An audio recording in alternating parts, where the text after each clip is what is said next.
लोग जानेंगे अभी चल रहा है पूरी उड़ीसा में एक रथ यात्रा चलता है। हम जानते हैं रथ यात्रा होता है, भगवान जगन्नाथ की भव्य यात्रा होती है। वहाँ पे भगवान विष्णु का एक मंदिर है और उनका वहाँ पे जो स्थानीय नाम है वो है भगवान जगन्नाथ। उन्हीं की यात्रा निकाली जाती है मंदिर से लेकर एक और मंदिर है वहाँ पे 9 किलोमीटर की दूरी पे गुंडीचा मंदिर वहाँ तक। अब हम उसके बारे में जानेंगे कि रथ क्यों निकाली जाती है ना, कितनी दूरी पर है, कौन कौन सा रथ होता है, ये मंदिर क्या है, सबके बारे में हम अभी जानेंगे और समझेंगे। तो सबसे पहले हम शुरू करते हैं कि हमारे हिंदुस्तान में 4 मठ या 4 धाम है। आप जानते हैं, बहुत बताया है आप लोगों को। 4 धाम में सबसे पहला धाम यदि हम बात करें उत्तर दिशा में तो ये है उत्तराखंड में। कहाँ है? उत्तराखंड में बद्रीनाथ। कौन सा? बद्रीनाथ। हाँ। यदि दक्षिण में हम आते हैं तो हमको मिलता है रामेश्वरम। क्या है? रामेश्वरम जो तमिलनाडु में है। यदि हम बात करते हैं पूर्व दिशा की, पूर्व दिशा में यही पुरी। क्या है? पुरी जो उड़ीसा में है। कहाँ है? उड़ीसा में। ये भी हमारा एक धाम है पूर्व दिशा का। और पश्चिम दिशा में यदि जाते हैं तो हमको मिलता है द्वारिका। कौन सा? द्वारिका। ये पड़ता है गुजरात में।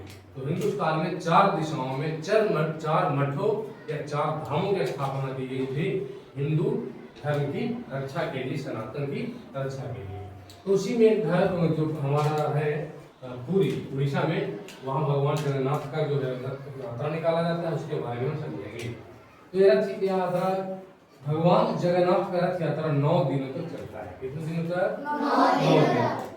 रथ यात्रा हर साल आषाढ़ महीने के, अभी जो महीना हिंदी में चल रहा है वो क्या है? आषाढ़ है। आषाढ़ महीने के शुक्ल पक्ष। अब हम यदि बात करते हैं, अभी तो हम लोग का दौर चल गया इंग्लिश मीडियम का ना, हर चीज अंग्रेजी में जानना पसंद करते हैं, चाहते हैं। अभी हम आपको बताते हैं कि आषाढ़ महीने में 15 दिन का 2 पार्ट होता है। एक फर्स्ट 15 डेज और दूसरा सेकंड 50 डेज। तो जो सेकंड 50 डेज का जो पीरियड होता है इसे हम बोलते हैं हिंदी में शुक्ल पक्ष। क्या बोलते हैं? शुक्ल पक्ष। तो शुक्ल पक्ष के द्वितीय तिथि से शुरू होता है। शुक्ल पक्ष के द्वितीय तिथि से शुरू होता है। पहला दिन भगवान जगन्नाथ बलभद्र और देवी सुभद्रा रथों पर बैठकर अपने मौसी के घर यानी गुंडीचा मंदिर के लिए प्रस्थान करते हैं। कौन कौन जाते हैं? तो पहले में है भगवान जगन्नाथ। कौन है? दूसरे में है उनके भाई बलभद्र। कौन है? और तीसरे में है देवी सुभद्रा जो उनकी बहन है। ये तीनों भाई बहन अपने मंदिर से निकलकर गुंडीचा मंदिर जो उनका मौसी का घर या नानी का घर कहा जाता है, वहां वो क्या करते हैं? प्रस्थान करते हैं। और इसी जाने की व्यवस्था, वहां से लौट के आने की व्यवस्था, इसी को हम रथ यात्रा के नाम से जानते हैं। दूसरे से 7वें दिन तक तीनों भाई बहन गुंडीचा मंदिर में ही विश्राम करते हैं। पहला दिन वो पहुंच जाते हैं और उसके बाद वो 7 दिन तक वहां विश्राम करते हैं। 8वां दिन वो फिर वहां से निकलते हैं, फिर मंदिर पहुंचते हैं। मंदिर के बाहर 8वां दिन उनका वापसी यात्रा शुरू होता है और 9वें दिन भगवान का स्वर्ण श्रृंगार किया जाता है।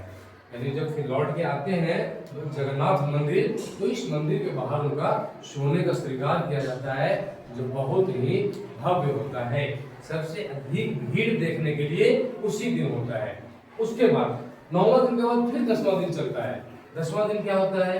10वां दिन उनको विशेष तरह के पेय पदार्थ, यानी कि जैसे हम लोग जूस पीते हैं ना, उसी तरीके से उनको अलग अलग तरीकों से बनाया गया पेय पदार्थ यानी पीने योग्य जो पदार्थ है उनसे उनको नहलाया जाता है। और नहला के फिर 10वें दिन 11वें दिन इस मंदिर के गर्भगृह में जो मेन मंदिर जहाँ भगवान निवास करते हैं वहाँ इनको प्रतिस्थापित कर दिया जाता है। इसी पूरे प्रकरण को हम बोलते हैं पूरी का रथ यात्रा। यहाँ हर साल इस बार भी आंकड़ा बताया जा रहा है, अभी चल रहा है ना। ये 12 तारीख से शुरू हो गया है। 12 जुलाई से 16 जुलाई से, कितना तारीख से? 16 जुलाई से ये शुरू हो चुका है, अभी चल रहा है। तो अभी इस साल का आंकड़ा बताया जा रहा है कि 11 से 12 लाख श्रद्धालु वहां पहुंच गए हैं। इतना भीड़ हर साल वहां लगता है। हम आगे बढ़ते हैं। अब एक पूरी में रथ यात्रा निकलता है तो ये देखिए इस प्रकार का रथ होता है। एक रथ यहाँ तो दिख रहा है एक रथ यहाँ है और एक रथ इसके पीछे होगा, यानी 3 रथों का यहाँ पे समागम निकलता है। इसको हम डिटेल से पढ़ेंगे। पूरी रथ यात्रा में 3 रथ, कितने रथ? 3 रथ होते हैं। कौन कौन सा रथ? पहले रथ का नाम है नंदी घोष। क्या है? नंदी घोष जो भगवान जगन्नाथ जी का रथ होता है ना? ये किसका होता है? भगवान जगन्नाथ जी का रथ होता है। और इसकी जो ऊंचाई होती है, ये जो रथ बना हुआ है, इसकी ऊंचाई है 16 फीट। कितनी है? 16 फीट। दूसरा जो रथ है उसका नाम क्या है? तालध्वज। क्या है? तालध्वज जो भगवान बलभद्र जी का होता है, जो भगवान जगन्नाथ के भाई बलभद्र जी का होता है। और इनका रथ इनसे 2 फीट छोटा होता है, यानी 14 फीट का होता है। क्लियर? उसके बाद है तीसरा, कौन है? दर्पदलन। तीसरा रथ का नाम क्या है? दर्पदलन, जो देवी सुभद्रा जी का रथ होता है, जो इनकी बहन देवी सुभद्रा का रथ होता है। और इसकी ऊंचाई होती है 12 फीट। कितना? 12 फीट। 3 तरह का रथ हो गया। और अब आते हैं इन रथों के बारे में कि ये रथ में से क्या खासियत है। कुछ तो खासियत रहा होगा, तभी लोग इतना धार्मिक भावना जुड़ा हुआ है, इतने लोग जाते हैं। हम लोग नहीं भी जा पा रहे हैं तो यहाँ रहकर जानने की चेष्टा करते हैं, ऐसा है। तो हर साल यह तीनों रथ नए बनाए जाते हैं। ये 3 रथ बनता है, नंदी घोष, तालध्वज और दर्पदलन। ये तीनों रथ नए बनाए जाते हैं, नई लकड़ियों से बनाए जाते हैं। कौन सी लकड़ी होता है? तीनों रथ नीम की विशेष लकड़ी से बनाया जाता है। समझ गए? कौन सी लकड़ी से बनता है? नीम की लकड़ी से बनाया जाता है। रथों के निर्माण में कोई कीलें नहीं ठोकी जाती है। देखिए छोटा सा खिड़की बना हुआ है लकड़ी का, है, इसमें लगभग 20-25 को कील ठोका हुआ होगा, है ना, एक दूसरे को मजबूत बनाने के लिए, मिलाने के लिए। लेकिन ये इतना बड़ा 16 फीट का बनता है, विशाल बनता है लकड़ी का, और इसमें कहीं भी कोई कील नहीं ठोका होता है। तो बनता कैसे है? तो इस तरह से लकड़ियों को खांचा बना करके इसको बैठा दिया जाता है, ये हिलता नहीं है। अब हम आते हैं जगन्नाथपुरी मंदिर का विशेषता। ये तो हो गया रथ यात्रा, है ना। जगन्नाथपुर जो पूरी जगह है उसकी विशेषता भी होता है कि एक मठ है, वो है ना, पूर्व दिशा का मठ है। और अब हम आते हैं कि मंदिर की क्या विशेषता है। ये जगन्नाथपुरी में यही मंदिर है, गौर से इसको देखिएगा, और इसी में सारा विशेषता छिपा हुआ है, हम आपको बताएंगे। पहला विशेषता क्या है? देखिए हवा। हवा के विपरीत लहरता ध्वज। ध्वज मतलब यहाँ गौर कीजिएगा, मंदिर के ऊपर ध्वज लगा हुआ है, तो आपको देखने से क्या लग रहा है कि हवा इधर से आ रहा होगा तब ध्वज इधर जा रहा है, लेकिन ऐसा नहीं है। ये हमारे यहाँ होता है।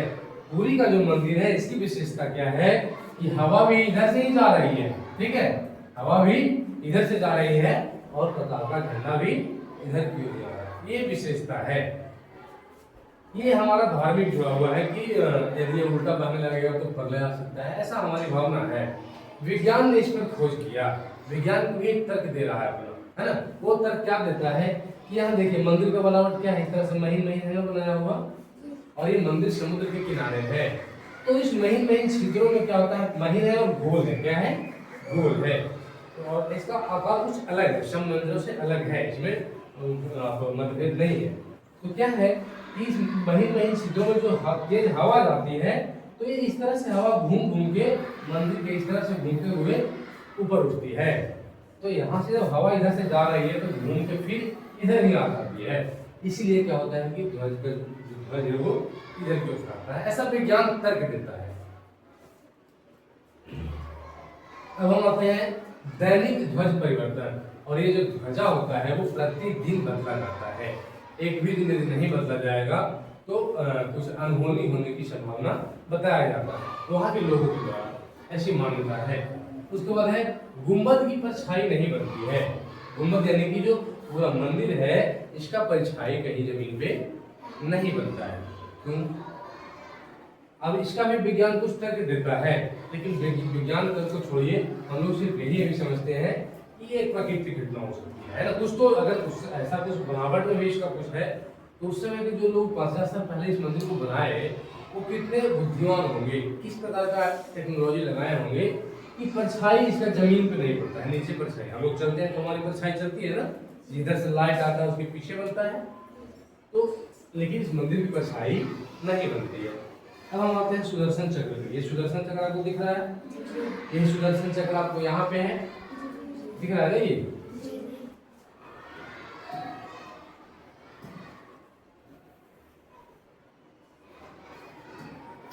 ये सुदर्शन चक्र को गौर से देखिए। सामने से देखेंगे तो एक चक्कर ऐसा दिखेगा। मेरा सामने से आपको दिख रहा है तो मेरा चेहरा दिख रहा है। यदि हम ऐसे हो जाएंगे तो आपको मेरा चेहरा नहीं दिखेगा, ये दिखेगा ना। लेकिन इसकी खासियत क्या है कि पूरे शहर में किसी भी दिशा से, पूरी जो शहर है कहीं से भी मंदिर को देखिए, ये चक्र आपको ऐसा ही दिखेगा, कहीं भी आपको ऐसा लंबा नहीं दिखेगा, आपके चेहरे की ओर ही दिखेगा। ऐसी इस चक्र की खासियत है। ऐसा बताया जाता है कि भगवान विष्णु का जो चक्र है वो इसी पे स्थापित किया गया है, ऐसे मान्यता है। अब आगे बढ़ते हैं। पक्षी और विमान वर्जित है। इसके ऊपर कभी कोई पक्षी नहीं होता है।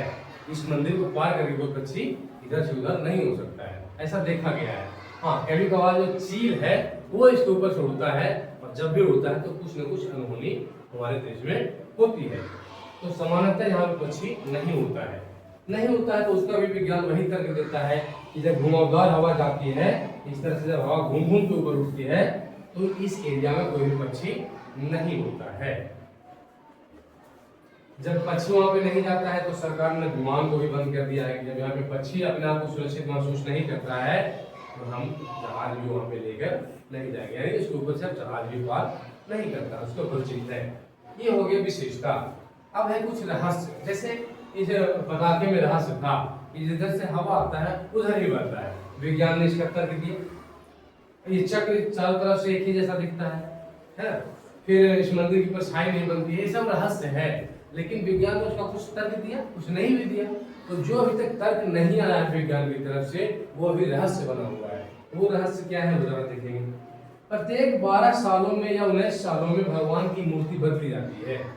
जो भगवान जगन्नाथ मंदिर में जो भगवान जगन्नाथ या विष्णु की जो मूर्ति है वो 12 सालों में क्या होता है, बदला जाता है।